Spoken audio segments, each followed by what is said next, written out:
craquelin, on va rajouter du colorant puisqu'on veut un craquelin rouge. D'accord? Attention à votre quantité de colorant. Le craquelin doit être de couleur franche et il ne doit pas être trop pâle puisqu'à la cuisson, il va perdre de la couleur.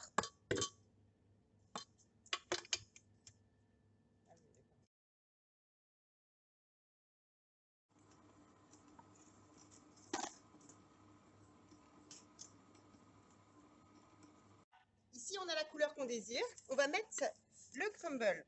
Donc, vous avez vu, il nous fait une sorte de pâte qui va se coller entre elles. Hein, on le voit bien, d'accord? On a la couleur qu'il nous faut, suffisamment pétante, pas trop pastel. Il ne faut pas qu'elle soit pastel parce qu'elle va encore s'atténuer en couleur pendant la cuisson. Donc, il nous faut une couleur vive. On met entre deux feuilles et avec le rouleau, on va étaler pour obtenir l'épaisseur qu'on désire. Alors, le but, c'est que ce soit suffisamment fin. D'accord? On n'a pas besoin de quelque chose de très épais. Plus c'est épais et plus ça va craquer sur le chou à la cuisson. Quand c'est fin, ça va bien prendre la rondeur du chou et ça va faire juste quelque chose d'élégant. D'accord? Une fois que j'ai étalé à l'épaisseur que je désire, je le mets au frigo et je vais détailler dans un deuxième temps. Le craquelin a pris le froid. On décolle la feuille qui était sur le dessus. On retourne pour bien décoller, comme on le ferait pour un biscuit, la feuille du dessous. Ok, voilà. C'est important que ce soit bien décollé des deux côtés pour qu'on, quand on détaille, ça ne se déchire pas quand on récupère le craquelin. Ensuite, on va utiliser ce diamètre-là. En fait, vous faites en fonction de la taille que vous voulez de vos mignardises, d'accord? Je vais détailler. Vous avez vu, comme j'ai bien décollé des deux côtés, eh bien, tout de suite, ça va se décoller de la feuille sans que j'ai besoin de faire quoi que ce soit. Une fois que j'ai détaillé, je poserai ce craquelin sur la pâte à choux.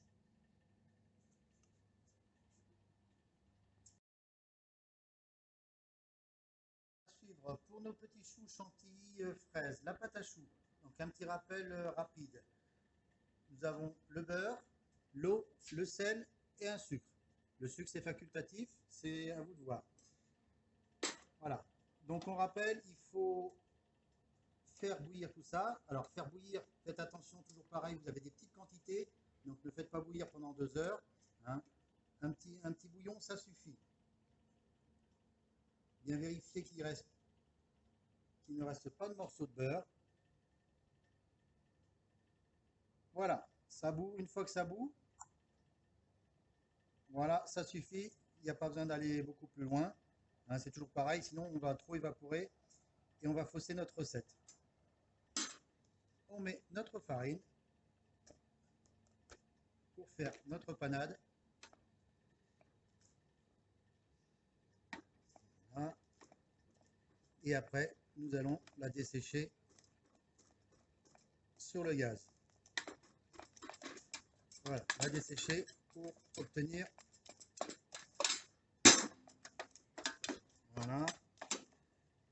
On écrase bien les petits grains de farine qui pourraient rester. Hein. Même si on a tamisé la farine, il faut toujours faire attention. On dessèche bien jusqu'à l'obtention d'une boule bien lisse. Attention quand même à ce que ça colle pas dans la casserole. Voilà. On retire le maximum d'humidité qui pourrait par la suite faire exploser notre pâte à choux. On va faire craquer au four.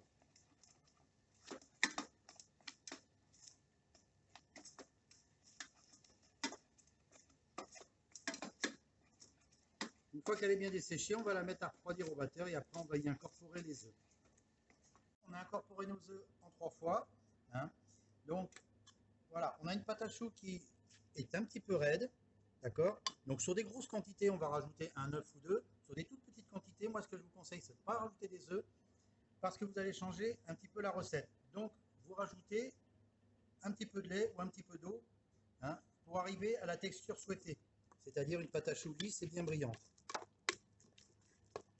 Et pas trop ferme. Voilà. Toujours pareil, vous vérifiez. Hop, ou avec la spatule ou avec le doigt. Voilà, pour avoir notre pâte à choux.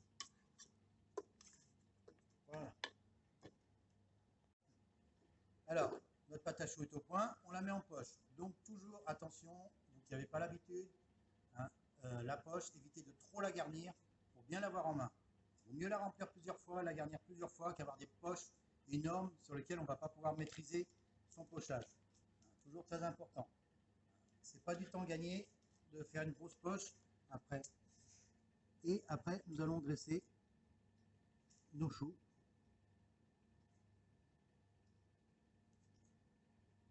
Pareil, c'est pas un concours de rapidité, prenez le temps de faire quelque chose.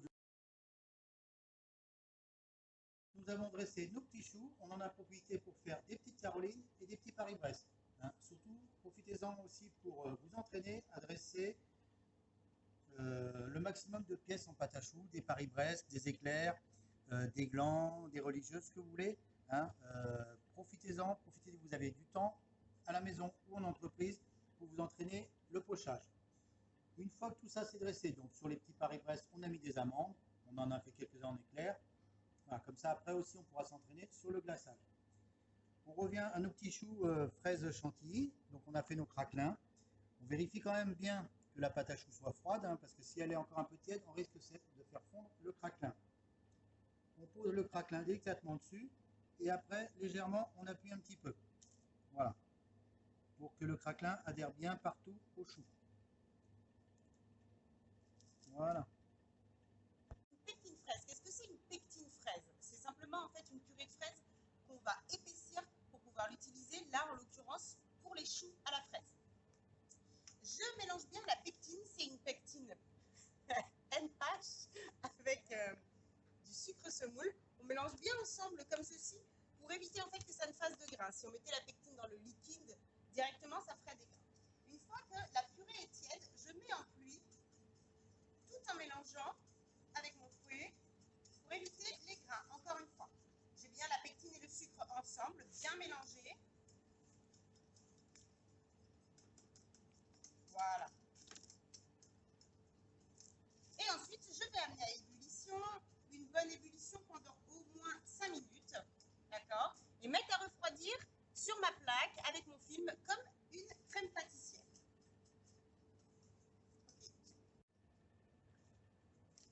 C'est bon, hein? Alors, on va monter les choux fraises, chantilly fraises. On a fait la pectine fraise qu'on a mis dans cette poche. On a pris une partie qu'on a gardée dans cette poche, qu'on a fait revenir un petit peu redétendue. Et ici, on a fait une chantilly. On a mélangé un petit peu de pectine avec la partie de chantilly et une autre qu'on a laissée nature. Donc, on a une chantilly fraise, une chantilly nature pour faire des bicolores. Premièrement, on met un petit peu de pectine fraise dans le fond. Le but, c'est que quand on mange le chou fraise, on sente bien cette texture un tout petit peu plus dense que la chantilly et qui a vraiment un bon goût de fraise. D'accord? Ensuite, tout simplement, donc j'ai mis les deux poches, on voit les deux poches différentes et on va simplement faire une rosace qui nous rappelle ce qu'il y a à l'intérieur, donc chantilly et fraise. Voilà, on fait quelque chose de propre. Il faut que votre rosace soit bien régulière pour voir le duo de couleurs. On ajoute le petit chapeau